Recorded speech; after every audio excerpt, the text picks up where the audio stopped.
Olá, professores. Vamos dar início a mais um ATPC, hoje com o tema Engajamento Escolar Ensino Híbrido 2, dando sequência, então, à ATPC anterior. Essa aqui, então, é a equipe da área de Ciências da Natureza e Matemática e Educação Especial, a PCNP Sandra, de Matemática, a PCNP de Educação Especial Aline Crociari, o PCNP Marcelo, de Matemática, a PCNP de Biologia Meire e eu, a PCNP Luciane, de Química. A nossa pauta de hoje, então, a gente vai fazer o feedback da TPC do dia 3 de setembro. Vamos fazer a retomada da definição de ensino híbrido.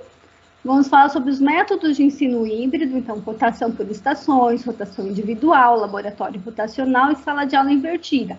E hoje a gente tem um espaço novo chamado Escrevendo Minha História, que vocês vão conhecer daqui a pouco. E vamos fazer a avaliação da TPC. Os objetivos da nossa TPC de hoje são apresentar os resultados das atividades da TPC anterior, no dia 3 de setembro, retomar a definição do conceito de ensino híbrido, apresentar os métodos de ensino híbrido, que eu já comentei, né? Rotação por estações, laboratório rotacional, rotação individual e sala de aula invertida. E proporcionar, então, aos professores o espaço Escrevendo Minha História. Antes da gente começar, eu quero dar um recadinho aqui para os professores de projeto de vida, tá? É referente ao comunicado 976, que foi para as escolas. Provavelmente vocês já estão sabendo, né? Que serão realizadas aí 2 aulas de projeto de vida no Centro de Mídias. Então, no dia 16, no caso já foi ontem, e dia 23 de setembro. Porque em breve os alunos eles vão preencher a autoavaliação de competências socioemocionais lá no sistema da SEDUC e vão elaborar um plano de desenvolvimento pessoal. Portanto, a gente solicita aí que os professores de projeto de vida assistam essas aulas de PV para poder orientar e acompanhar os estudantes. Então, na realização, no preenchimento dessa autoavaliação e na elaboração do plano de desenvolvimento pessoal. Vou ressaltar aqui que as aulas elas são as mesmas para todos os diferentes anos séries, então, assim, não é necessário assistir todas as aulas, tá? Se você já assistiu, por exemplo, a do 6º, não tem por que você assistir a do 9º, que serão as mesmas aulas. Agora, eu vou passar a palavra para Sandra Oliveira, que vai fazer para a gente aí a retomada sobre o ensino híbrido. Passa a palavra, Sandra. Obrigada, Lu. Olá, professores. Então, vamos retomar o que nós vimos na TPC anterior sobre ensino híbrido, para podermos dar continuidade a quem? Aos métodos dentro do ensino híbrido, tá? Então, lá, ensino híbrido é justamente o momento que eu tenho aulas online e tenho aulas presenciais. Então, eu tenho o que significa que é mesclado esses momentos. E sendo mesclado, no momento online, o que acontece? O aluno, ele estuda sozinho, de maneira virtual, tá? E quando ele está presencialmente, ele tem o quê? Ele tem a interação com os seus pares, os outros alunos, e com o seu professor, sendo mediador, né? Dessa discussão que vai acontecer sobre aquilo que ele já estudou, né? Pode seguir? Então, aí, o que o ensino híbrido, vamos lembrar, o que ele nos propõe, tá? Dentro do ensino híbrido, como nós temos a parte online, tem a questão do domínio das novas tecnologias. Tem a questão que ele propõe manter uma interação ativa com os alunos no ambiente digital. Por quê? Porque você pode estar orientando como ele vai estar fazendo esse estudo, você vai orientar onde ele pode procurar recursos para desenvolver o seu objeto de conhecimento e, com isso, dar o quê? Dar suporte para toda essa parte digital. Ele incentiva o trabalho colaborativo. Por que colaborativo? Colaborativo em todos os sentidos, professor-aluno, e depois, no momento presencial, alunos e alunos-professor. Aqui eu posso, o professor, nós professores, podemos fazer o quê? Orientar como vai ser o caminho para que o aluno desenvolva o seu aprendizado. Então, também orienta o aprendizado. Ele pode, o professor, ter o quê? Uma visão geral e individual dos seus alunos. Tanto a questão individual, que vai estar presente na hora da interação, tá? Que nós temos na parte no momento presencial. E também a questão do progresso geral em relação à união desses dois momentos, né? Se realmente está tendo essa ligação que está proporcionando que o aprendizado seja mais eficiente nesses dois ambientes, tá? Ajudar no reconhecimento de talentos e interesses, principalmente porque na hora que você está proporcionando ao aluno esse momento do estudo sozinho. Então, ele vai o quê? Ele vai procurar, ele vai buscar formas para desenvolver todo esse estudo, todo esse levantamento em relação aos objetos de aprendizagem que ele for pesquisar. E tem aqui, acolher, inspirar e estimular os estudantes. Nós professores, temos que ter o quê? Uma criatividade muito grande em relação a como propor para os nossos alunos esse momento de estudo em casa. Por quê? Porque a gente tem que fazer o papel de instigador. Então, a gente vai instigar a eles. Vai motivar o quê? Vai motivar o interesse para que ele realmente possa estar fazendo esse estudo de forma sozinha, tá? Pode seguir? E aí nós vemos, como nós vimos anteriormente, nós vamos iniciar a nossa exploração em relação ao ensino híbrido dos métodos por rotação por estações. Então, nós vamos iniciar a rotação por estações, que é o método dentro do ensino híbrido. Pode seguir? Então, lá, o que seria a rotação por estações? É o momento onde eu tenho o quê? Eu crio um circuito, tá, dentro da sala, onde eu tenho estações. E essas estações vão estar pautadas em quem? No mesmo tema, tá? Então, eu tenho várias atividades nessas estações que vão fazer o quê? Uma abordagem diferenciada do mesmo tema que vocês vão desenvolver, tá? E o que difere nas rotações é que eu tenho que ter pelo menos uma estação, tá? Que eu tenha tecnologia digital, o uso da tecnologia, tá? É sugerido que eles façam essa rotação por estações em grupos, para que eles possam discutir e compartilhar os seus conhecimentos e possam estar resolvendo a situação, problema que está contido nessas estações, tá? É importante ressaltar que cada estação deve ser independente uma da outra. E por quê? Porque eu terei um grupo começando na estação 1, terei outro grupo começando na estação 2 e outro grupo na estação 3, se você determinar que serão 3 estações e assim por diante. Então, eles vão rodar para resolver aquela situação, problema, independente da outra estação que ele já passou, tá? Que vai estar abordando o tema geral. Então, não precisa ter começo, meio e fim. Você tem lá a situação de rodar nas estações, tá? Então, aqui, por que não precisa? Justamente porque o grupo ele vai começar a circular de uma estação para outra, independente qual é a ordem dessa estação. Então, um grupo começa na 1, outro grupo começa no 2, outro grupo começa no 3, e eles vão rodando, e vão dando conta do quê? Da situação apresentada, focada no tema central, tá? Que vai estar focado também na nossa habilidade para desenvolver o momento de aprendizagem, tá? Pode seguir. Então, aí, aqui, ó, como fazer esse circuito? Então, nós temos uma aula de 45 minutos. O professor tem que, previamente, estar montando essas estações do circuito, tá? Para que no momento que os alunos vão participar e vão rodar nesse circuito, tá? Já esteja tudo preparado. Então, tem que ser elaborado anteriormente quais são as situações de aprendizagem e tem que colocar disponível nessas estações, tá? Tem que pegar, dividir os grupos, tá? Para que eles possam todos ter oportunidade de, nesses 45 minutos, estar rodando. Por isso que sugere-se que seja 15 minutos em cada estação, porque dá tempo para que haja o quê? Que eles possam ter um tempo que eles possam estar lendo, possam estar compreendendo, podem estar identificando e mobilizando o quê? Conhecimento para resolver essas situações, problemas, tá? Isso você vai ter que ter muito bem claro em relação aos números de alunos que vocês têm. Então, geralmente, a gente vai pegar e vai fazer, né, em cima da realidade de cada sala de aula, tá? Então, a gente sugere, assim, em relação a, no mínimo, realmente, 3 estações, tá bom? Porque vocês, professores, vão estar verificando como que é a sua sala. Quantos alunos tem?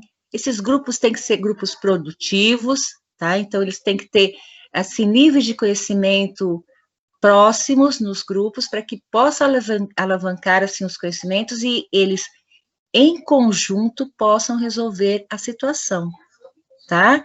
E é importante que o professor veja toda essa situação para que possibilite que todos os alunos passem por todas as estações. Pode seguir? Vamos lá, aqui vamos ver se a gente consegue deixar um pouquinho mais claro para vocês, tá? Então, eu tenho o tema aqui, diferentes representações dos números racionais. Eu tenho uma aula de 45 minutos, então eu elaborei um circuito com 3 estações e é uma aula de matemática, tá? Na primeira estação, eu determinei que vai ter 15 minutos. Na segunda estação, mais 15 minutos. Na terceira estação, mais 15 minutos. Então, eu vou totalizar 45 minutos.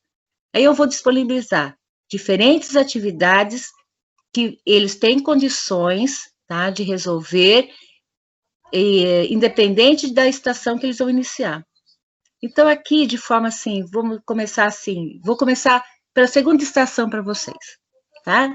Então, aqui eu tenho o jogo do dominó com representações de números racionais. Então, aqui eu tenho todas as formas do número racional, tá? Que pode se apresentar através da figura, através da fração, do decimal.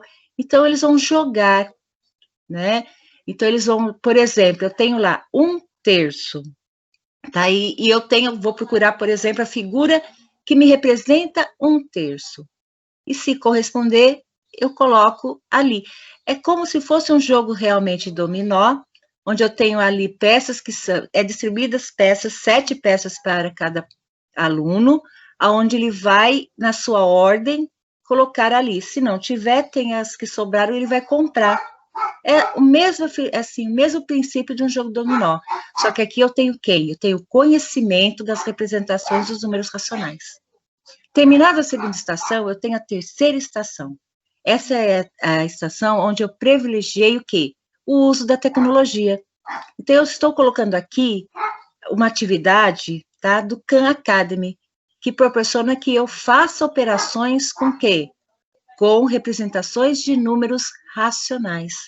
Então, eu vou proporcionar que o meu aluno possa assistir essas aulas e ele possa resolver a situação, a questão dos exercícios que estão na sua sequência. E eles têm condições de estar fazendo essa estação independente da outra. E todas as 2 estações que eu estou passando, elas estão quê? Explorando as representações dos números racionais. Isso que é importante, tá?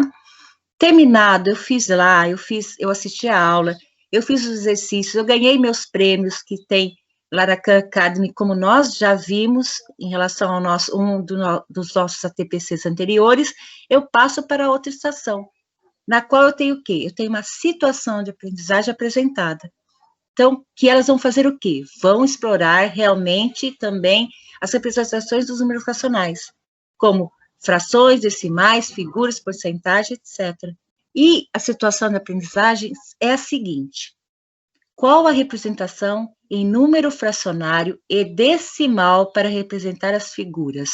Eu já passei por toda a formação em relação a representações. E aqui eu tenho o quê? Eu tenho que verificar qual é a minha figura que está dividida, como ela está dividida para representar, tanto usando uma fração, como usando o número decimal. Completei meu circuito. Isso meus alunos vão estar todos verificando, estão todos trabalhando em função dos conhecimentos aprendidos e das habilidades desenvolvidas focada no quê? Diferentes representações dos números racionais. Então, ao final da minha aula de circuito, né, da minha rotação de estações, eu tenho como verificar e tenho como também intervir nos momentos de dificuldades em cada grupo. Ok? Pode passar.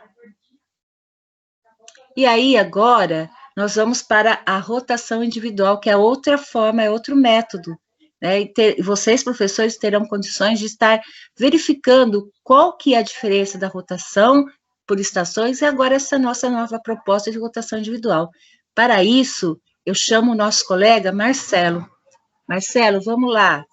Vamos continuar com nossa formação falando sobre rotação individual. Olá, professores. Agora, nesse momento, nós vamos falar sobre a rotação individual. O que é esse método de ensino? Vocês vão perceber, durante a descrição, que ele se assemelha ao método anterior, a rotação por estações. Mas qual é a diferença básica entre esses dois métodos? É que na rotação individual, neles, o aluno vai se movimentar individualmente entre esses grupos, tá? Por que isso? Porque aí o professor vai poder trabalhar individualmente com esses alunos, tá? Vai observar as necessidades específicas desse aluno e vai elaborar roteiros, uma agenda para que ele se movimente por esses grupos. Então, a rotação individual está mais no foco nas especificidades, né, nas características de cada aluno. Próximo. E como esse modelo de ensino, né, esse método de ensino funciona? O modelo de rotação individual permite que os alunos rotacionem através das estações. Mas diferente dos outros modelos, nesse o aluno tem seu roteiro programado por ele ou pelo professor. Então, novamente, o professor vai ter que ter um olhar individual para cada aluno, olhando as necessidades desse aluno, tá? Para que ele elabore por quais estações esse aluno vai passar. Tá? Isso permite que o aluno tenha o seu próprio ritmo. Tá? Então, ele não vai estar tentando acompanhar um outro aluno que tem maior facilidade. Ele vai estar trabalhando no seu próprio ritmo. Então, a aprendizagem vai ser mais significativa para ele, porque ele vai ter seu próprio tempo para absorver todo esse conteúdo. Nesse caso, os alunos não precisam necessariamente passar por todas as estações. Justamente por ser individual, vai se observar as características desse aluno, quais são as fragilidades dele, né, do tema abordado. Então, esse processo, né, de ele passar por algumas estações e por outras não, vai ser bem individualizado mesmo, tá? E levando em conta justamente a aprendizagem do aluno, como esse processo dele passar por algumas estações e outras não, vai influenciar a ele adquirir o conhecimento necessário. Próximo. E como montar os espaços, né? Então, a ideia de montar estações é para que os alunos experimentem diferentes estilos de aprendizado para um mesmo conteúdo. Então, como anteriormente na rotação por estações, né, o aluno também vai ter estações por onde ele vai passar, onde ele vai se deparar com o mesmo assunto, né, com o mesmo conteúdo, mas de uma maneira diferente, tá? Com isso, ele vai perceber que tem várias maneiras de um assunto ser abordado para ele, tá? Então, na hora de montar essas estações, pense em materiais variados, tá? Então, como assim materiais variados? Vai ser trabalhado com livros, apostilas, vídeos, conteúdos online, slides Então, isso daí vai depender do professor elaborar a melhor estratégia para esses alunos, tá? Sempre visando a aprendizagem deles. Eu só queria salientar que o quê? Para aplicar esses métodos, é necessário que o professor planeje, né, suas aulas com uma certa antecedência, considerando os momentos característicos de cada modelo. Então, se você optou por a rotação por estações, você vai ter que caracterizar ali as atividades conforme esse modelo. Na rotação individual, você já vai observar um outro modo de se trabalhar com esses alunos, né? E isso sempre levando em consideração o quê? O que cada aluno ou grupo, né, de alunos estará fazendo em cada momento. Então, em um certo momento, os alunos vão estar fazendo uma pesquisa, outros vão estar olhando a teoria do tema abordado, e outros momentos, esse aluno ou esse grupo vai estar trabalhando na prática com esses temas, né? E, com isso, o professor vai ter que fazer o quê? Vai ter que estar ali presente, prestando atenção em cada estação, tá? Ou ele vai ter que observar em qual estação ele vai ter que dar uma atenção maior. Então, além de tomar cuidado com o tema abordado, o que cada estação vai trabalhar, o professor vai ter que ficar atento também àquela estação onde ele vai ter que, se por acaso precisar, permanecer um pouco mais de tempo para prestar algum auxílio, né? Ajudar a tirar alguma dúvida e, dessa maneira, tentar fazer com que a aprendizagem tenha um pouco mais de significado, né, para o aluno, seja um pouco mais eficaz.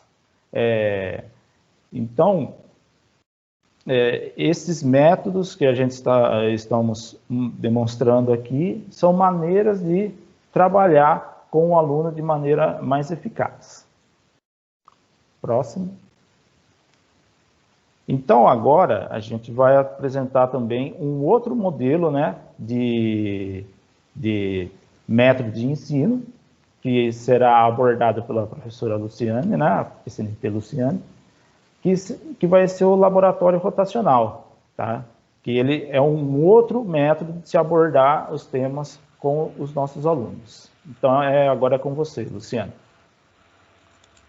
Obrigada, Marcelo. Então, agora a gente vai falar sobre o laboratório rotacional. Pode passar, Meire.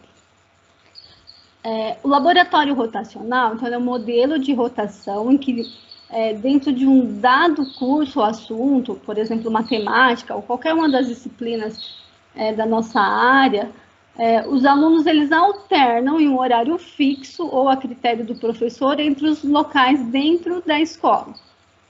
Pelo menos um desses espaços é um laboratório de aprendizado predominantemente online, enquanto nas outras salas trabalham outras modalidades de aprendizagem. Aqui é importante ressaltar que não é laboratório rotacional quando você fica com uma parte dos alunos na sala de aula e leva ele lá para o laboratório de ciências, para a sala de leitura, para a quadra ou para outros espaços. Porque para ser laboratório rotacional no ensino híbrido, precisa que tenha uma atividade online e uma atividade offline. Então, o modelo de laboratório rotacional, ele é diferente do modelo de rotação por estações, que a Sandra apresentou, e também do rotação individual, que o Marcelo apresentou. Porque os alunos, eles rotacionam não ali na sala de aula, eles rotacionam em diferentes salas de aula. Então, ao invés de ficar em uma sala de aula com diferentes estações de aprendizagem, ele vai, em um momento determinado pelo professor, as turmas vão trocar de sala. Pode ser que neste método você precise do apoio de alguém. Pode ser também que se os seus alunos tiverem autonomia para ficar sozinho numa sala, você não precise. Caso necessário, então, preciso contar aí com o auxílio de outros profissionais da escola ou planejar uma aula de forma interdisciplinar com outro professor. Pode passar. Então, como que funciona o laboratório rotacional na prática, né? Então, já que a gente já entendeu a teoria, então vamos para a prática. A ideia do laboratório rotacional em si, ela é bem simples. Ela, então, consiste em criar 2 ambientes de aprendizagens, um offline e um online, e as propostas, o que será trabalhado, fica por conta e pela criatividade do professor. Então, passo 1, né, estruturando os conteúdos. Então, a gente tem o espaço online e o offline. No online, é sempre válido buscar o que já existe na internet. Então, tem as plataformas Khan Academy, tem os vídeos do YouTube, né, que tem muitos vídeos educativos, são vídeos rápidos, dinâmicos e, principalmente, são curtos. Então, além de usar esses vídeos, é possível também estimular as diferentes formas de aprendizado, utilizando aí imagens, textos, slides, atividade online, até jogos. Já para o ambiente offline, você determina o que será desenvolvido, tá? Mas assim, é válido também priorizar a sala de aula, as interações que existem nela, como fazer debate, monitoria, trabalho em grupo, mas você pode sim, por exemplo, levar os alunos para uma sala de informática e a outra turma pode ir para um laboratório de ciências, para a sala de leitura, tá bom? Se vocês, vamos pensar, Luciane, nós não temos laboratório de informática, então o que a gente pode fazer? É necessário, então, tenha pelo menos a internet, né? E poderia ser realizado na sala de aula ou em outro espaço da escola, com acesso à internet, e a utilização dos celulares. Então, assim, o laboratório rotacional, ele precisa ser planejado, pensar todas essas situações. Pode passar. Obrigada, Meire. Então, passo 2, então, estruturando a aula. Então, pensando lá o que vai ser trabalhado em cada ambiente, depois que isso já está pensado, então só fica faltando acertar, então, os últimos detalhes. Tem alguns aspectos que são importantes. O primeiro deles é o tempo de permanência dos alunos em cada um desses espaços. Então, assim como no modelo de rotação por estações, o tempo ele deve ser fixo e determinado pelo professor. Então, assim, lembrando que após passar esse tempo, os alunos têm que trocar de sala. Então, quem estava, por exemplo, no laboratório de informática, vai se dirigir para outro espaço que o professor escolheu. Outro aspecto importante é que os 2 momentos, eles devem ser independentes, porque, caso contrário, os alunos, eles podem sentir dificuldade de iniciar em um deles, tá bom? Pode passar, mesmo. Então, assim, essa atividade, ela é desafiadora porque ela demanda aí um bom planejamento, ela envolve a análise de diferentes estilos de aprendizagem dos alunos, a escolha das atividades e dos recursos, mas, ao mesmo tempo, ela vale a pena, porque conforme o tempo vai passando, você vai utilizando esse método, o envolvimento dos alunos no processo de aprendizagem, ele aumenta. Então, assim, nas primeiras vezes, é comum que os alunos fiquem inquietos, curiosos, que eles não se concentrem direito, mas não se preocupa, tá? Chama laboratório rotacional, porque vocês vão estar testando uma nova experiência, né?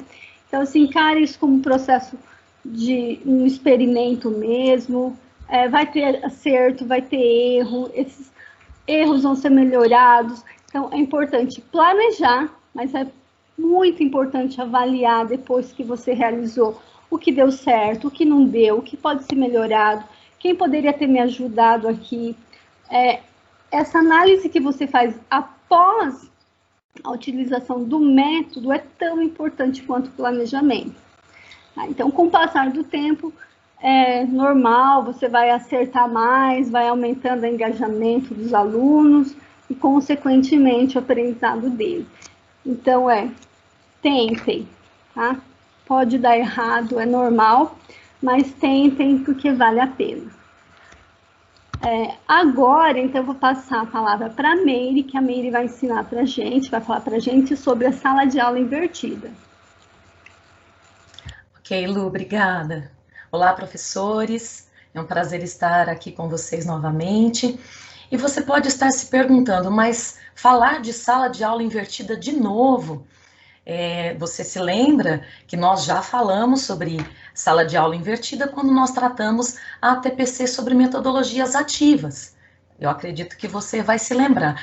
Mas nada melhor do que trazer sala de aula invertida para esse tema, que é o ensino híbrido, né, nessa possibilidade de retornarmos aí para o presencial, para esses estudos, aulas presenciais, enfim. Então, nós trazemos aqui novamente a sala de aula invertida, ok? E o que seria? O que é essa aula invertida que a gente ouve tanto falar? Imagina a seguinte cena comigo, professor. Você chegando para dar aula de manhã, e seus alunos estão na sala, e todo mundo já estudou em casa, previamente, o tema que será abordado hoje. Aí você pode perguntar, e os 45 minutos de aula? Se eles já viram antes, o que eu vou fazer agora? Né? Bom, você vai usar esse tempo, os 45 minutos, para fazer atividades, tirar dúvidas, fazer trabalho, propor questões, problemas, para esses meninos aprofundarem aquilo que eles já viram previamente, ou até mesmo trabalhar em cima de um projeto bimestral, por exemplo.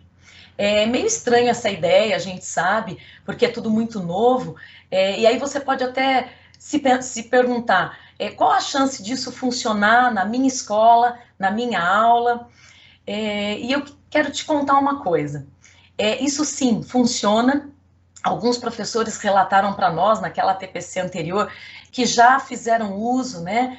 Já tentaram, já experimentaram fazer essa inversão da sala de aula. E isso funciona, já, né, a gente tem relatos em escolas, não só no Brasil, mas no mundo, fazendo essa inversão da sala de aula. Isso tem sido muito produtivo, porque o aluno ele já vem com aquele conteúdo do dia estudado. É o que a gente chama de pré-aula. A gente já falou isso naquela outra TPC. E você se lembra. Por que pré-aula? Porque você, professor, já enviou para ele, numa plataforma que você tenha contato com o seu aluno, aquele conteúdo a ser trabalhado no dia. E aí, falando de ensino híbrido, quando a gente volta, então, para as aulas presenciais, a gente tem metade online, metade offline, como já foi falado pelos colegas anteriormente. Então, quando você tem a presença ali dos seus alunos, você pode, então, já previamente trabalhado esse conteúdo com os alunos, porque você já enviou material para eles. Ali, então, na aula, eles vão poder tirar dúvidas e você vai ter, professor, com esses alunos, maior interação. Então, esses minutos, esses 45 minutos de aula serão usados de uma forma dinamizada, né, para trabalhar as questões que eles já vão trazer de casa, porque eles já viram o conteúdo. Né? Então, essa prática de hoje vai apresentar essa sala de aula invertida, né, e como a gente pode aplicar isso na aula. Tá? Mas antes de inverter a aula, vamos entender o que está por trás de tudo isso, ok? Continuando então, o conceito de sala de aula invertida vem dessa ideia de inverter a lógica tradicional da aula, onde o professor chega e transmite o conteúdo e o aluno pode ali estar presente, prestando atenção ou não, e a gente sabe daquele momento de manter, né, o silêncio em sala de aula, que muitas vezes é tão difícil, né, porque até colocar tudo em ordem, aí começar a transmitir o conteúdo para aquele aluno, pronto, já deu os 45 minutos. Então, aquilo que você, professor, planejou para aquela aula, muitas vezes acaba não chegando a contento, né, sendo realizado a contento. Com esse modelo, a gente vai ver que o aluno ele já vem preparado, ele vem previamente preparado. Então, é inverter mesmo essa lógica tradicional. Talvez não seja tão simples, né, como a Luciane falou anteriormente, quando ela falou do laboratório rotacional, mas a gente precisa tentar, né, são novos tempos, novas estratégias, tudo novo de novo, então estamos aqui nos reinventando, ok? Então vamos lá, dando continuidade, esse aluno, ele vai fazer em casa aquilo que é feito na sala de aula. Por exemplo, na sala de aula ele assistiria uma aula expositiva, na verdade, com essa proposta, com esse modelo, ele já vai ter, então, se preparado na sua casa. e vai fazer em sala o trabalho que era feito em casa, por exemplo, as atividades, os trabalhos, os projetos. Ok, professores? Esse conceito começou a ser, então, desenvolvido já lá na década de 90, nem é tão novo assim, né? Talvez seja mais novo para nós, mas já desde a década de 90, estudiosos já vêm olhando, educadores já vêm olhando para essa possibilidade de inversão de sala de aula. Então, nós temos aqui autores como o Eric Mazur, que veio trazer o Pair Instruction, que a gente já falou também naquela TPC de metodologias ativas, né, que é a instrução por pares, e o Gregor Novak, que vem trazer o Just-in-Time Teaching, que é justamente aquele ensino sob medida. É naquele momento, o aluno já trouxe o conteúdo previamente lido, estudado, então naquele momento, né, no Just-in-Time Teaching, vai ser o aprendizado ali naquele momento, porque ele já veio com o conteúdo previamente estudado, ele já se apropriou daquilo anteriormente, ok? Então, esses estudiosos, esses autores, eles pregam que o aluno já deva vir estudado para a aula, tendo, então, o primeiro contato com esse tema em casa. Como eu já disse, seria aquela pré-aula, né? Então, aproveitando ali o tempo de aula, os 45 minutos, os 90 minutos, enfim, com o objetivo de potencializar o aprendizado. Então, é como eu falei, a gente vai dinamizar aquela aula que, às vezes, você planejou e não aconteceu do jeito que você queria. Nesse modelo, o aluno já vindo com aquilo que vai ser estudado no dia, você tem um maior aproveitamento do tempo, ok? Continuando, então, vamos inverter aqui, então, uma sala de aula. Como que a gente vai fazer? Como que é esse processo, né? Ele vai exigir de você, professor, 2 aspectos importantes. São eles: um bom planejamento da aula, isso vocês já fazem, planejam muito bem a aula. O problema é o tempo, né? Como a gente falou, quando você chega lá, naquele modelo tradicional, para dar a sua aula, muitas vezes você tem algumas intercorrências e que impede você de realizar aquilo que você planejou. Então, um bom planejamento da aula que vai conectar as habilidades, os conteúdos a serem desenvolvidos na aula, mas você, professor, já lançou mão de uma ferramenta, que é a pré-aula, porque esse aluno, ele já recebeu na casa dele o material, seja online, para aqueles que têm acesso às tecnologias, ou você disponibilizando para esse aluno ir buscar na escola, por exemplo, aquele material, aquele assunto impresso, para que o aluno possa ter acesso àquele assunto do dia, aquele tema que vai ser tratado, ok? O segundo aspecto é um olhar atento ao que já existe na internet, né? Videoaulas, slides, textos, materiais educativos. A Luciane também abordou sobre o Khan Academy, nós vamos falar um pouquinho também.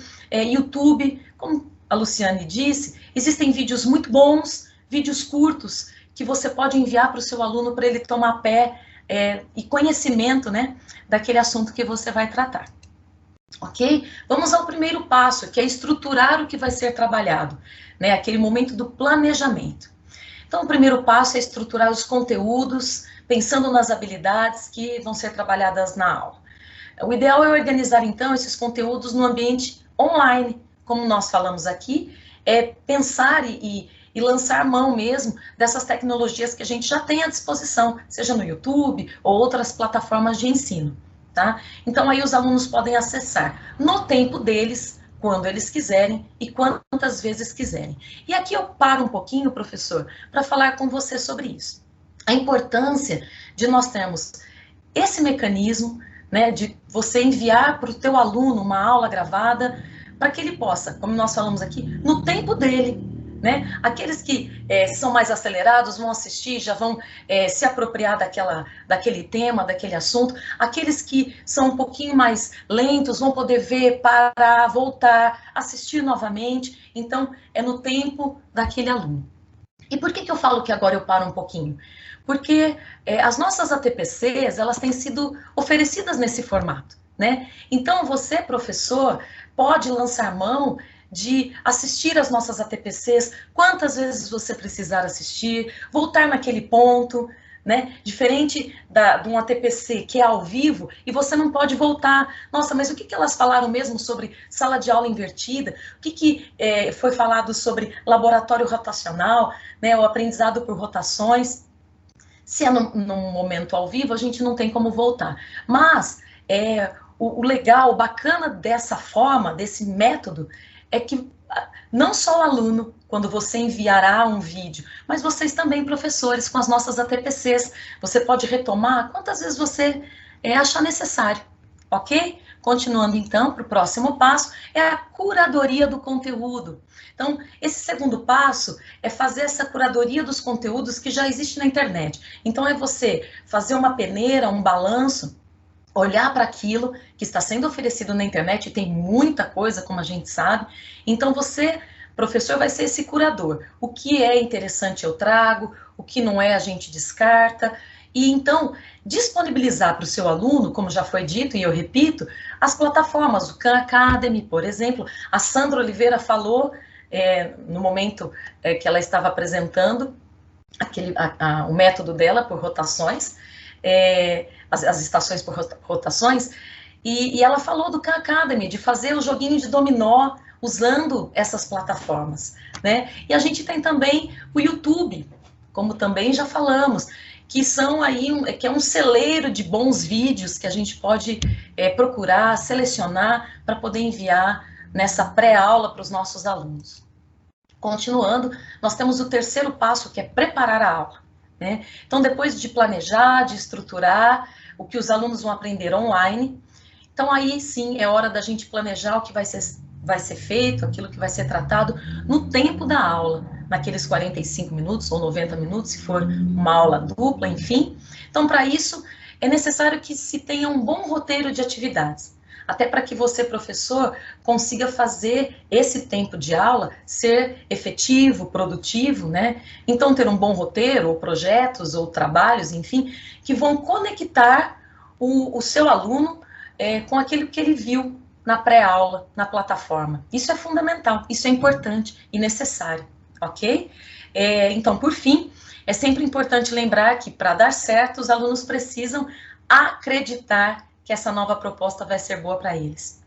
E aqui eu retomo um pouquinho daquilo que nós falamos sobre engajamento, naquela ATPC anterior. Você vai se lembrar, professor, nós falamos de 3 tipos de engajamento, e um deles era o emocional. Então, esse aluno estando engajado emocionalmente, aí os outros 2, que é o engajamento cognitivo e o comportamental, eles vão acontecer, né? Então, para que esse tipo de modelo de sala de aula invertida aconteça efetivamente, a gente precisa estar com o aluno ali, engajado, né? Prestando atenção, sabendo qual é o passo a passo, como que vai acontecer essa aula, né? Então, sem uma abertura ou engajamento efetivo desses alunos, vai ser muito complicado a gente obter alguns resultados. E ao invés de ajudar, essa nova tecnologia pode dificultar a aprendizagem. Então, a gente tem que saber exatamente, por isso que é importante o planejamento e a preparação da aula, exatamente aquilo que a gente vai oferecer para eles na pré-aula e como nós iremos trabalhar na aula propriamente dita, ok? Então, esse engajamento se faz muito necessário, é importante. Como nós falamos na TPC anterior, são 3 engajamentos que estão interligados. Então, para que você tenha o engajamento cognitivo desse seu aluno, ele precisa estar ali anteriormente engajado com você no emocional, e o comportamental dele vai acontecer nas suas aulas, ok? Continuando, nós trazemos aqui para vocês 2 exemplos de aulas invertidas. Uma na aula de física e a próxima você vai ver na aula de biologia.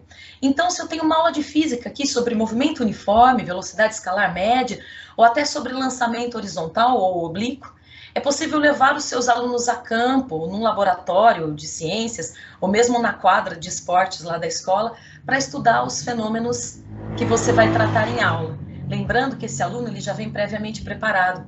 Ele já sabe, na teoria, o que é o movimento uniforme, o que é velocidade média, o que é lançamento horizontal, enfim. Para que aí, quando ele estiver com você, presencialmente, vocês possam ir a campo para fazer a prática daquilo que ele já viu na teoria.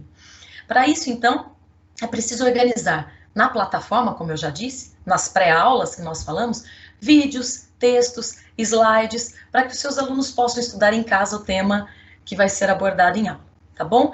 E depois fazer uma revisão sobre o que foi visto. Então, alguns autores costumam chamar de pré-aula, aula e pós-aula. O que seria essa pós-aula? Essa retomada, essa revisão. Então, você vai retomar fórmulas, conceitos, vai tirar algumas dúvidas, vai fazer algumas avaliações, ok? Então, a gente tem aí 3 momentos dentro da sala de aula invertida. Aquele momento prévio, que o aluno vai se inteirar do conteúdo. A aula, que é o momento em que o aluno está ali com você, na prática. E uma pós-aula, que aí, então, vai aprofundar os conceitos, vai poder fazer avaliação, ok? Então, continuando aqui, a gente vai ver que depois que você faz essa revisão, retomando as fórmulas, os conceitos, você vai colocar os alunos na mesma página. Vocês, professores, estarão com esses alunos no mesmo ritmo, porque eles foram se adequando ao longo das aulas, da pré-aula, da aula presencial e até dessa pós-aula. Você vai conseguir que todos os alunos estejam com você na mesma página, no mesmo ritmo, ok? Então, para isso, ir a campo, observar e calcular esses fenômenos, utilizando ferramentas, aí na prática, voltando ali na questão da aula presencial, usando uma fita métrica para fazer medições, cronômetro, câmera do celular, enfim, aqueles recursos que vocês tiverem ali à disposição, certo? Então, aí o próximo exemplo, que como eu falei, é numa aula de biologia. Então, aí, se nós formos falar sobre genética, a possibilidade é trazer para o seu aluno, num recurso multimídia, vídeos. Se eu for falar de uma molécula de DNA, por exemplo, modelos tridimensionais, as animações, para que esse aluno entenda como é uma molécula de DNA, por exemplo. Então, os alunos vão conseguir visualizar melhor aquilo que eu estou falando na teoria, eles já vão ter visto na prática, eles já vão ter visto nos vídeos, como é que aquilo funciona, para que quando vier ali comigo, na aula presencial, com você, professor, ele já vai entender, ele vai visualizar aquilo que está sendo falado, ok? E aí, como nós já falamos do tempo de aula, de maximizar, de aproveitar de uma melhor forma o tempo de aula, vocês vão usar para fazer os exercícios em grupo, individualmente, tirar as dúvidas, fazer uma revisão e, por que não, até montar os grupos de estudos, ok? E agora eu quero contar para vocês sobre esse novo momento que nós estamos preparando para vocês aqui na TPC, que se chama Escrevendo Sua História. Eu vou passar para a Aline, que vai contar um pouquinho mais para vocês o que foi essa ideia, da onde surgiu, como tudo isso começou. Lembrando que esse é mais um espaço para você, professor, poder falar um pouquinho com a gente, Porque nós temos vários espaços de comunicação com vocês. Seja na avaliação, quando vocês vão conversar ali com a gente, o que vocês acharam da ATPC daquele dia, seja presencialmente lá na diretoria de ensino, que nós, da equipe de Ciências da Natureza e Matemática, estamos à disposição às segundas e quartas-feiras, para que vocês possam ir pessoalmente lá quando necessário, ou mesmo ligar, estamos à disposição, além do e-mail do núcleo pedagógico, enfim, vários espaços abertos para que haja essa comunicação entre nós, equipe de Ciências da Natureza e Matemática, e vocês, professores. E agora se abre um novo canal de comunicação, onde nós vamos poder ouvir um pouquinho de vocês, um pouquinho da história de professores que estão aí fazendo a diferença junto aos seus alunos. Então agora eu quero passar a palavra para a Aline, que vai contar um pouquinho da história dessa professora que nós trouxemos aqui para vocês conhecerem. Então eu passo para a Aline. Muito obrigada, Meirinha. Olá, professores. Espero que todos vocês estejam bem e se cuidando. Como a Meirinha já fez aí a introdução, começa hoje no nosso ATPC o quadro Escrevendo Sua História. A ideia surgiu a partir das reuniões que esta equipe faz semanalmente, e aí nas nossas discussões, reflexões, elaboração de pautas e PPTs, pensamos nesse quadro, pensamos nesse nome, uma forma de trazer vocês para mais perto, compartilhar as experiências que estão acontecendo aí na escola nesse momento. Como vocês sabem, em função da pandemia, todos nós encontramos a necessidade de se reinventar, cada um à sua maneira, cada um escrevendo a sua história dentro dos seus lares, buscando fazer a diferença. Eu sempre falo que fomos dormir professores presenciais e acordamos professores à distância. E isso trouxe para a gente, né, várias reflexões, várias mudanças e estruturas diferentes no nosso modo de ver, de agir e de conceber a nossa prática. E por conta disso também, né, acreditamos que aí você da sua casa tem feito a diferença da melhor maneira que você pode e deve ter muita coisa para contar para nós, para escrever a sua história. Esse espaço não é só um espaço do professor, mas será um espaço também dos professores coordenadores, dos alunos, onde cada um de vocês poderão vir aqui e escrever a sua história, contar a sua história para nós, né? Compartilhar conosco os seus saberes, suas ações, trocar experiências. E por que o nome Escrevendo a Sua História, né? Porque para nós, né, escrever, o ato de escrever é um ato que está em um processo de construção, assim como o ser humano também. O famoso filósofo Cortella já diz que nós não nascemos pronto, né? Nós nascemos não prontos e vamos nos formando ao longo do tempo. Todas as vezes que paramos para escrever, estamos construindo algo, estamos construindo o nosso processo, né? Estamos nos dedicando a isso. Tudo aquilo que está escrito fica posto e perpassa as gerações. Então, o escrevendo aqui, ele tem um sentido muito particular para nós, no sentido de ser um processo de construção e no sentido de que tudo que for tratado aqui, discutido, falado, refletido, né, compartilhado, perpassará aí ao longo da nossa história. A professora que vai iniciar hoje o nosso quadro Escrevendo a Sua História é a professora Maitê. Pode passar, Meirinha, o PPT, para que todos possam ver o nome da Maitê, né? Professora Maitê Duarte Cedenho de Souza, ela é professora de matemática da Escola Estadual João Manuel do Amaral. Vamos ouvir um pouquinho a professora Maitê e ver o que ela tem para nos contar hoje na estreia do quadro Escrevendo a Sua História.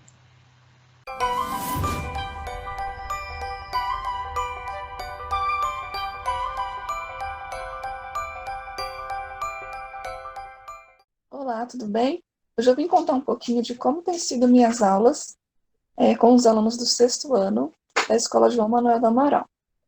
Eu recebi um convite para participar do projeto Escrevendo Sua História.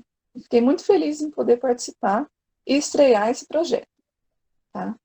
Bom, então eu gravo as minhas aulas pelo aplicativo do Meet, do Google Meet. Eu tenho aulas 4 vezes por semana com os alunos e eu sempre faço as aulas pelo Meet e eu compartilho a tela com eles, assim como eu vou fazer com vocês. Tá? Então, a minha proposta de aula com eles foi sobre a construção de planta baixa, tá? Então, eu estou fazendo essa aula para o projeto Escrevendo Sua História, eu sou a professora Maitê, e este ano eu estou na Escola João Manuel do Amaral, com os 4 sextos anos. Bom, a unidade temática dessa atividade é grandezas e medidas. O código da atividade é EF06MA28. O descritor, ou seja, o que nós vamos ver nessa unidade temática. Interpretar, descrever e desenhar plantas baixas simples de residências e vistas aéreas. Na semana passada, no aplicativo do Centro de Mídias, eles tiveram uma aula de introdução sobre vistas aéreas e deu uma introdutória sobre plantas baixas. O objetivo desta aula é a construção e a realização de plantas baixas e vistas aéreas. Tá? Primeiro, eu perguntei aos alunos se eles já viram como faz uma planta baixa de uma casa. Muitos me responderam que já viu na aula de artes ou que já viu em algum livro falando sobre. Bom, aqui estão alguns exemplos de planta baixa que eu sugeri para os alunos. Então, vemos que aqui ela está mais detalhada, né, com os móveis, a localização dos móveis, o preenchimento do espaço e a vista aérea dos móveis. Esse exemplo 2 já é um pouco mais simples.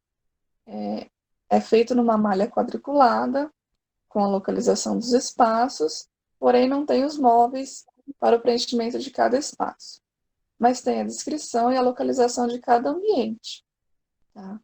Então, eu sugeri essas duas imagens e essas duas, que a gente já consegue ver um pouco mais de matemática nessas duas plantas baixas. Tá? Então, tem aqui a área, só não tem a dimensão de cada espaço, porém tem a sua área e a sua descrição. Então, temos aqui o quarto com 14,75 metros quadrados, a cozinha 21,15 e assim por diante. Também temos a porta, que eu falei para eles que é algo muito importante, né? A abertura da porta, que é um espaço que a gente deve pensar, porque os móveis são localizados de acordo com a porta também, né? Para que não seja inserido móveis perto das portas. Aqui é outro exemplo de planta. Nessa nós temos já as dimensões de comprimento dos ambientes, porém não tem a área deles. Tá? Então temos aqui um quarto de 3 por 2,5, a cozinha, a sala, um banheiro de 1,5 por 2,40 e assim por diante. E o desenho da porta também está projetado nessa imagem, porém de um jeito diferente. Bom, a tarefa que eu sugeri para os alunos. Então, temos aqui que eles precisarão fazer dois tipos de casa, e temos aqui a área do terreno, a área da casa construída, de 60 metros quadrados, e temos aqui a entrada pela cozinha norte, ou seja, a localização de onde o aluno deve começar a desenhar os espaços dentro dessa área construída. Então, essa casa 1 deve conter 2 quartos de 4 por 3 e eles devem ser no fundo da casa. 2 salas, sendo uma de jantar e uma de estar, e ela deve ocupar a parte central desta casa. Uma cozinha ocupando a frente, uma lavanderia ao lado da cozinha e um banheiro entre a lavanderia e a sala de estar. Bom, nesta casa 1, os alunos devem saber por onde começar a desenhar, no caso aqui a cozinha pelo norte, e saber localizar e desenhar cada ambiente dessa casa. Onde vai estar a sala do lado da cozinha, que os quartos estão no fundo, e assim por diante. Pedi também que eles coloquem as medidas de cada espaço, de cada ambiente, de cada quarto, e que dentro do ambiente escreva quarto e a sua área em metros quadrados. Assim como eu mostrei nessa imagem aqui, ó, de área, e nessa imagem, colocando as dimensões de cada espaço. Essa casa 2 é um pouco maior, porém segue o mesmo raciocínio, né? Tem a área do terreno, a área construída, a entrada pela garagem, então aqui tem sudoeste, ou seja, eles têm que saber norte, nordeste, sudeste e sudoeste, ou seja, eles precisam saber um pouquinho de geografia também, então tem aqui a interdisciplinaridade, para que eles consigam fazer certinho a planta dessa casa, planta baixa dessas casas. Temos uma garagem, uma sala de jantar e de uma de estar, 2 quartos, um banheiro, uma lavanderia, uma cozinha, e nessa casa tem um corredor. Então, essa casa 2 talvez dê um pouquinho mais de trabalho em relação à casa 1, por ter mais cômodos, né? Acredito eu que eles vão ter um pouquinho mais de dificuldade na casa 2. Pedi que eles fizessem, então, essas plantas baixas numa folha branca, ou quem tiver numa folha quadriculada, ou numa folha de linha mesmo do caderno, tá? E que eles coloquem as portas, a área de cada ambiente e as dimensões de cada ambiente. Bom, o que achei bem interessante colocar para eles foi falar sobre um pouco do jogo The Sims, né? Eu tenho esse jogo instalado, eu jogo, eu acho um jogo bem interativo, né? E esse jogo inicialmente foi criado para os arquitetos e engenheiros, para que eles fizessem a planta baixa e a planta tridimensional das casas, depois inserisse uma pessoa lá dentro para que ela visse como é o espaço, como ficariam os móveis, como ficaria o espaço mesmo de cada ambiente, para ver se estaria boa ou não a planta sugerida pelo arquiteto, né? Depois esse jogo passou a ser um jogo mesmo para crianças e adolescentes, ou até adultos que gostam dessa parte de arquitetura. No caso, eu gosto bastante, né?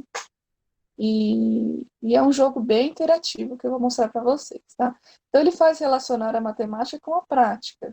De que forma? De que forma? De localização, a forma de espaço e dimensões, de área, né? Embora ele não trace área, mas ele faz com que preencha o espaço certinho. Então, saber se localizar no espaço. E a proposta do jogo é fazer com que o aluno se interaja com o jogo e aplique seus conhecimentos quando estiver jogando. Bom, então vou mostrar para vocês como é o jogo.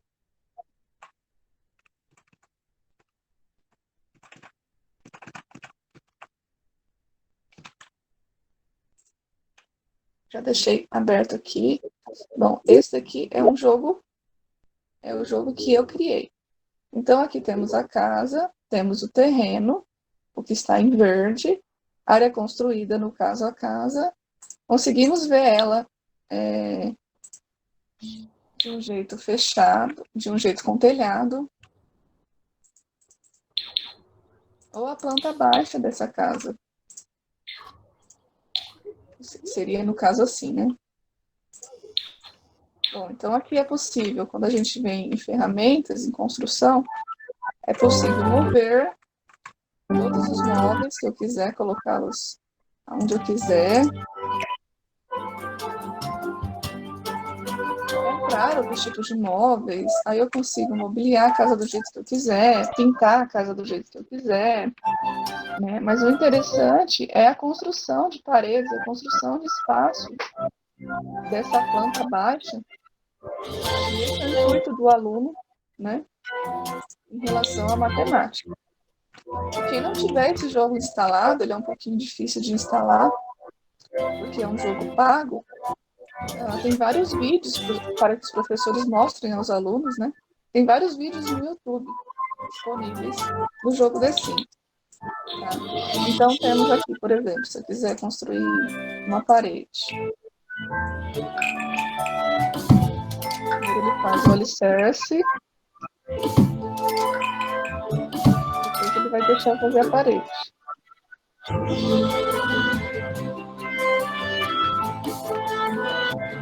Por exemplo, fazer uma divisão aqui nesse ambiente.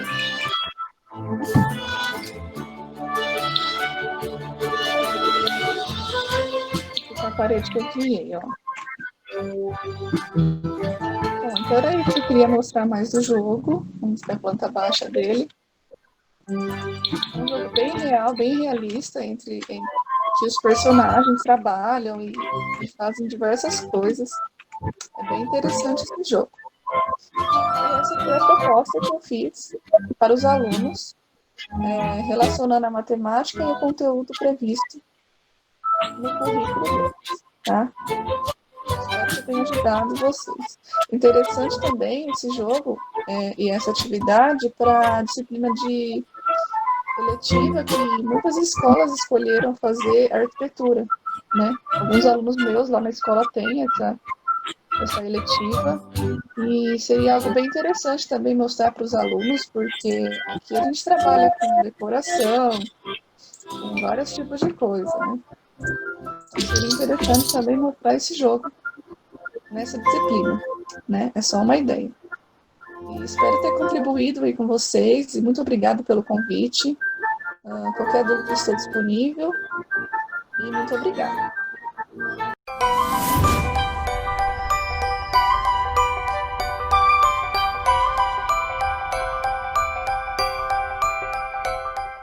Muito obrigada, professora Maitê, pela sua valiosa contribuição. Pode ter certeza que você tocou os nossos corações, contribuiu, né, para várias reflexões aí junto aos seus pares. Muito obrigada. Espero, professora, agora nós esperamos, né, que o próximo seja você coordenador, que possa trazer para nós também sugestões de relatos de alunos, para que possa fazer a diferença aqui no nosso quadro.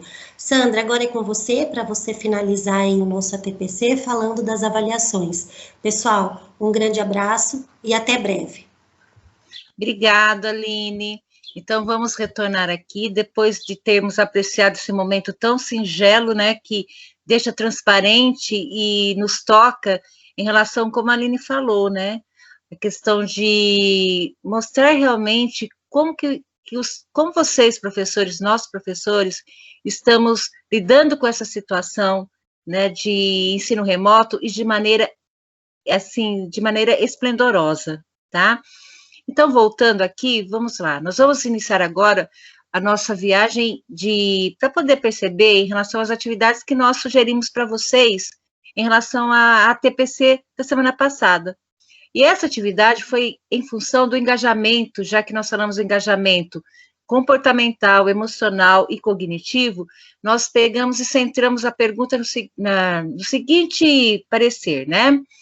Você, professor, considerando suas salas de aula, qual seria o engajamento que você percebe ter a maior fragilidade? Nós tivemos 305 respostas, 305 professores responderam a essa atividade. Onde eu tive a maior fragilidade apontada por 185 pessoas, né, professores, que corresponde a 60,7%, falando que a maior fragilidade está no engajamento emocional. Aí eu tive 141 professores falando que o engajamento mais frágil é o engajamento comportamental, que corresponde a 46,2%. E eu tive também aqui, apontado também com fragilidade, o engajamento cognitivo, que 124 pessoas, que corresponde a 40,7%, falaram que tem a maior fragilidade. Então, essa é a resposta de vocês, professores, em relação ao questionamento e a olhar para suas turmas, para realmente fazer essa reflexão, aonde que eu tenho mais fragilidade, pensando nesse engajamento, tanto comportamental, emocional e cognitivo. Pode passar, Mary? Então, vamos lá para a nossa atividade de hoje, professores. Então, nessa TPC, nós abordamos métodos de ensino híbrido, tá? E nós elencamos e falamos de 4 desses métodos, que foi rotação por estações, rotação individual, laboratório rotacional e sala de aula invertida. Então, aqui nós estamos o quê? Nós pensamos em vocês estarem considerando, vendo em relação a cada um dos métodos, e para poder responder em relação ao que você achou relevante desses métodos, tá? E para isso, nós colocamos em cada um dos métodos, colocamos um vídeo, né? No caso, um vídeo autoexplicativo, para que vocês pudessem estar novamente recordando sobre a questão da nossa formação de hoje da TPC. Então, cada pergunta apresentada na atividade para o professor vai ter o vídeo que vocês poderão acessar, no qual vai explicar e vai retomar novamente definições e formas de você conduzir cada método que está aqui, tá? Pode passar. E voltamos ao nosso feedback, considerando um momento importante para nós e para vocês, professores, que é justamente como que a TPC chegou até vocês e a relevância dessa TPC em relação aos temas que nós elencamos para auxiliar e para subsidiar o trabalho de vocês nesse momento de ensino remoto. Então, aqui nós temos a seguinte pergunta na avaliação. O que você achou do tema engajamento escolar e ensino híbrido 1, abordado na reunião de ATPC? Tivemos 305 respostas, onde eu obtive 57% de vocês, professores, acharam o tema muito bom e pertinente, tá? E tivemos 42% que acharam também que estava bom, que ele foi satisfatório e foi ao encontro de necessidades, por vocês apontadas depois, também nas avaliações, através do que vocês puderam estar escrevendo, os 42%. E tivemos 1% restante de que não foi satisfatório, não atingiu aquilo a expectativa em relação ao que se esperava da formação, tá? Pode passar. Então, aqui nós temos algumas escritas de vocês, professores, avaliando a ATPC. Eu vou ler algumas, tá? E depois vocês, com mais calma, ao assistir o vídeo, podem estar passeando por todas essas escritas, as quais estão o quê? Esclarecendo como essa ATPC mobilizou e foi importante e relevante para a prática pedagógica de vocês. Então, aqui eu tenho, parabéns a todos os envolvidos, sempre aprendemos algo e temos também uma ampla visão do todo. Pauta extremamente pertinente, relevante, uma vez que todos nós temos dúvidas, anseios de como ocorrerá essa volta. Parabéns a toda a equipe. Obrigado a toda a equipe por disponibilizar todo esse conteúdo que vem para enriquecer, refletir e desenvolver nossas alternativas no processo de ensino-aprendizagem. Excelente tema e muito pertinente. Contribuiu muito para a reflexão da minha prática docente e para subsidiar o planejamento das aulas e das atividades a serem propostas com os meus alunos. Pode seguir? Então, nós vimos ali, né, os professores colocando realmente a relevância que foi a ATPC, no qual eu tenho certeza que vão refletir sobre a formação e vão estar incorporando-se em suas práticas, né, porque eu acho que nós estamos buscando, e quando nos é apresentado algo que podemos estar refletindo, poder utilizar de forma proveitosa, a gente para e verifica tudo isso, né? Aqui nós temos o feedback da avaliação dos professores e coordenadores, a respeito da relevância do tema dessa pauta. Nós tivemos 29 respostas em relação a essa relevância. E lembrando a vocês que a relevância de 0, né, no caso, de 1 até 5, sendo que o 5 seria a maior relevância. Então, nós tivemos 25 professores coordenadores, que corresponde a 86,2%, falando que a relevância foi 5, então, grande relevância. Tá? Tivemos 3 professores coordenadores, que correspondem a 10,3%, que falou que a relevância é 4, que também é considerada muito boa. E um professor coordenador falou que deu nota 3, que também não é uma boa avaliação em relação à questão do tema abordado da relevância, que corresponde a um professor, 3,4%, tá? Podemos seguir? Então, aqui eu tenho alguns apontamentos, né, escritas pelos professores coordenadores, e eu também vou ler algumas para vocês, e como ficará disponível, vocês podem estar lendo e refletindo também a respeito de como que passou, como chegou essa formação aos seus professores coordenadores. Então, aqui, sempre é bom retomar engajamento. Parabéns pela qualidade dos materiais e vídeo. Esclarecedor e momento de muito aprendizado. Parabéns. Excelente tema e muito pertinente, principalmente nesse momento que estamos vivendo. A TPC foi esclarecedora e bastante enriquecedora, que contribuirá para a reflexão do professor sobre sua prática docente e para subsidiar o planejamento das aulas e das atividades a serem propostas com seus alunos. Então, nós temos aqui a questão de ser positivo e a relevância desse tratamento, desse tema para vocês. Pode seguir? Aqui nós temos, novamente, para lembrar vocês, nós temos os links que estão correspondendo às avaliações. Um link para a avaliação do professor e outro link para a avaliação do professor coordenador.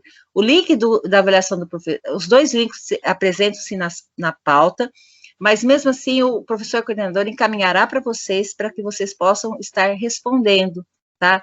Tanto a atividade como também a avaliação. E lembrando que isso vai estar pontuando o registro de presença, tá? Pode seguir.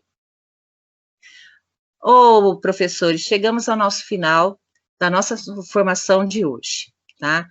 Nós, em discussão, e pensando em todo o momento, e pensando em relação a tudo que nós estamos passando, a questão, como foi muito lembrado, né, pela Aline, da questão da construção, né? E a questão da própria construção do nosso caminhar. Então, com isso, nós pensamos na questão o nosso caminhar é o quê? É uma escada, e essa escada tem degraus. Então, por isso que nós escolhemos essa frase, para que vocês possam, esse trechinho, refletir sobre isso. Suba o primeiro degrau com fé. Não é necessário que você veja toda a escada. Apenas dê o primeiro passo. Martin Luther King. Gente, é isso, tá? Para que nós possamos realmente estar vencendo cada degrau, e vocês estão fazendo isso com excelência, é necessário dar o quê? O primeiro passo e vencer o primeiro degrau acreditando, e vocês estão acreditando. Junto conosco, nós estamos podendo compartilhar esses momentos de formação que nós estamos aprendendo muito, e vocês, tenho certeza que estão refletindo muito sobre tudo isso, tá? E desejando do fundo do coração que também possamos estar contribuindo para a prática pedagógica de todos vocês, tá? Então, fica a frase para vocês poderem pensar um pouquinho mais sobre tudo isso. Pode seguir? Ó, chegamos ao final da nossa ATPC. É com grande satisfação que nós podemos estar aqui com vocês. Preparamos essa ATPC com o maior carinho e consideração para que a gente possa realmente estar proporcionando o melhor para o nosso aluno, que nesse momento é justamente o nosso foco, né? Então, para vocês, boa semana, para vocês, bom momento, e espero que a nossa TPC realmente traga e contribua para a formação de vocês e para o caminhar e o vencer a escada. É só dar o primeiro passo e vencer o primeiro degrau. Até mais e até a próxima TPC.